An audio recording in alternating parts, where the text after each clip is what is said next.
руководством начальника УФСИН России по Чувашской республике полковника внутренней службы Геннадия Шиндина состоялось расширенное заседание коллегии по итогам оперативно-служебной, производственно-хозяйственной и финансово-экономической деятельности уголовно-исполнительной системы региона за 2023 год и постановки приоритетных задач на 2024. С докладом о результатах деятельности региональной уголовно-исполнительной системы в 2023 году выступил начальник УФСИН Геннадий Шиндин. В 2023 году мы начали создавать службу пробации.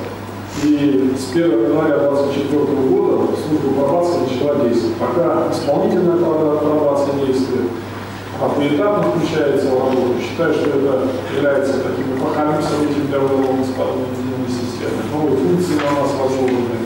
Сегодня выделено штатное расписание, уже практически завершается комплектование службы пробации. Ждем эффективных решений, хороших действий. Уважаемые гости, уважаемые сотрудники, год был рабочим, интересным, плодотворным. Спасибо за службу.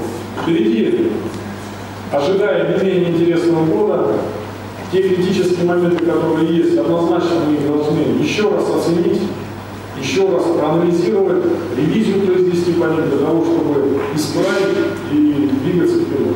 Подводя итог сказанному, полковник внутренней службы Геннадий Шиндин обозначил ряд вопросов, требующих первоочередного внимания в 2024 году по всем службам. В заключение он поблагодарил коллектив ведомства за проделанную работу.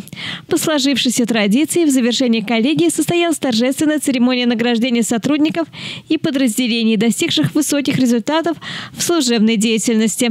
Елена Яковлева, пресс-служба УФСИН Чувашии, «Жизнь столицы».